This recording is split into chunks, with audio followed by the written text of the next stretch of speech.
This is the first Dalek serial, which I think really treated them as the cool horror movie villains, which they were worthy of living up to.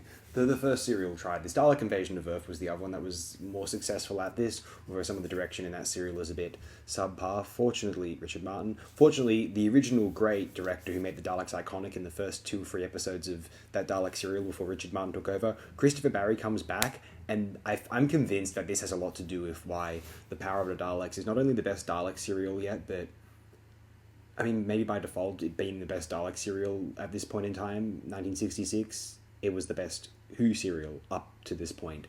The dynamic between the resistance and the social chaos of the establishment of the planet Vulcan is really interesting. The way the Daleks, this is the most interesting the Daleks have been yet, insofar as they deceive the humans and then they come up with their plan to replicate themselves. The fact that it just takes a few Daleks to amass a larger force and then replicate themselves and potentially exterminate all life around them.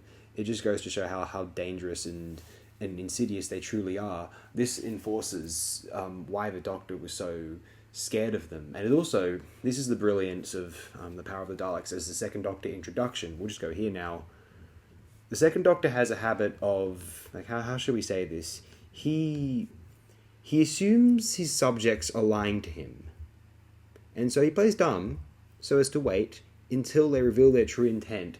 And then, once he knows that, he can assess the situation. But he's always been, he's been planting seeds so that he might be able to deal with it later.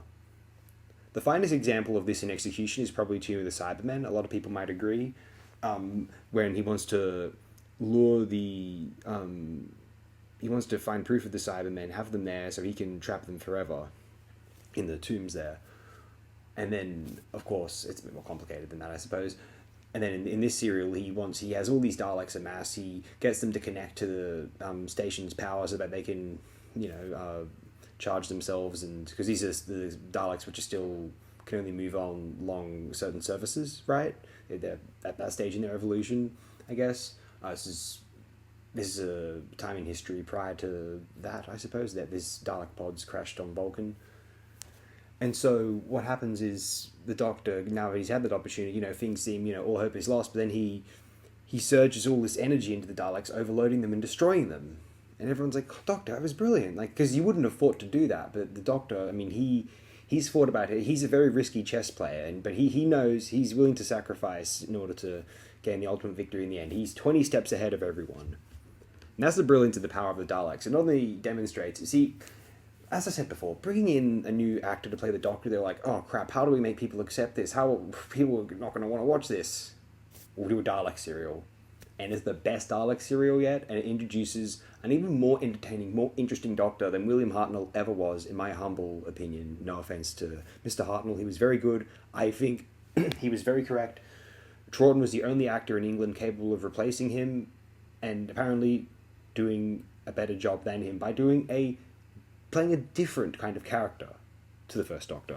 Let me know in the comments if you think that I'm exaggerating in my praise of The Power of the Daleks. I sincerely think it's definitely the best Dalek serial up to this point, this or Dalek Invasion of Earth, but I would say I would prefer this. It's difficult to assess given that it's missing, but I'm just saying the potential, and if we were to extrapolate, if this were available, it's too easy to imagine this being the best Dalek serial up to this point. Is it the best Who serial up to this point? Or what's competing with it? War Machines, 10th Planet, Time Meddler, Dalek Invasion of Earth, Space Museum, Episode 1.